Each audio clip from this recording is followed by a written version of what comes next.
Principle of exaggeration. You know why? I've learned something wonderful here. How cool and important anticipation was. Complete learning experience. You know, clear, precise. Squash and stretch was my favorite because more experience in animation that everyone can understand. This training series that I'm creating is for all animators. Something that I thought wasn't that important. All of a sudden, boom!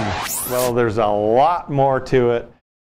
These aren't things that we just made up as animators and call them animation principles. These are principles of, well, of life, of movement, of acting, you know, people, human, animal behaviors that we learn about and try and recreate in our work. So it's really an awesome discovery about the world in which we live, because we try to recreate those for our audiences. And to me, it's just like a discovery of some of the most beautiful things, you know, in our world.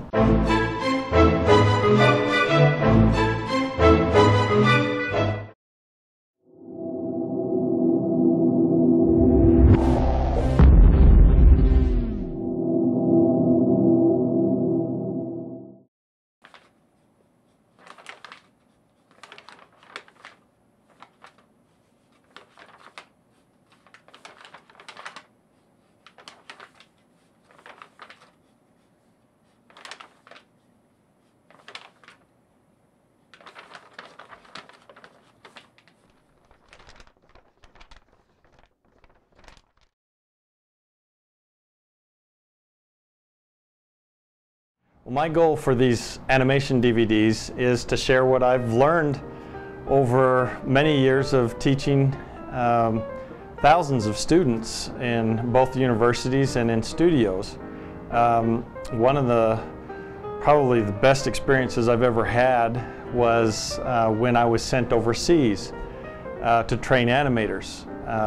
There was a project for Disney that they sent me over there. It was initially just supposed to be a few weeks to help the animators learn and improve on their drawing and animation skills, so that, you know, the production quality would increase. And while I was there, I found some very talented people, but they seemed to not understand the basics. You know, they learn how to draw and they do details and stuff, but the basics of animation and movement and so forth. A lot of people that's been animating for years, they kind of forget or they skip over the basics because either they're boring or whatever. But, you know, it's very important no matter how long you've been in animation. And in fact, as you learn more in animation, you will, or more experience you get in animation, you'll find that you lean on the basics, you know, that you use them in sophisticated ways, but you always go back to those basics. I've learned that, you know, the more experience that I've had in animation, definitely I understand how useful and how important the basic principles are. You can't skip over those. You have to learn them, and if you don't, you're going to have gaps in your work or in your understanding of the important principles that make good film animation. My favorite principle of animation, that's a very good question. It's changed from time to time. Not too long ago, my very favorite principle was the principle of exaggeration. You know why? Because I really needed to learn that at a certain point in my career, especially when I was first beginning. I would draw kind of bland. I would draw exactly what I saw. And so at that time, that was the, wow, I've learned something wonderful here. If I exaggerate, I'll entertain more and keep people's attention. So that used to be my favorite. Then all of a sudden I started teaching animation you know, overseas, and that's when I discovered how cool and important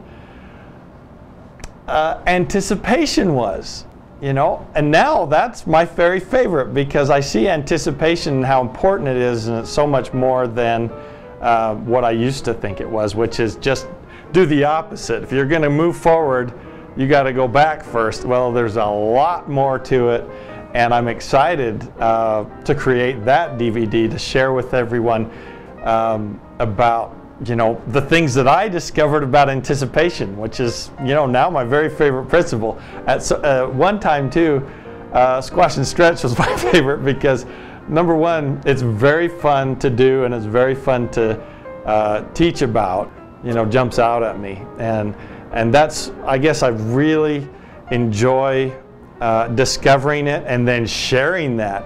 And so in these videos, I'm really excited to not only share them, but kind of put these things that I've learned in a sequential, you know, a natural sequence that everyone can understand. And so I'm trying to make these DVDs, you know, clear, precise, and full, that it is a complete learning experience. This training series that I'm creating is for all animators. Doesn't matter whether you're a CG animator, whether you're stop motion animator, or traditional. These techniques are the exact same. These same principles are used in all filmmaking. You know, a lot of this stuff we get from live action filmmaking too. It's the same principles there. So the DVDs are for all animators and all artists.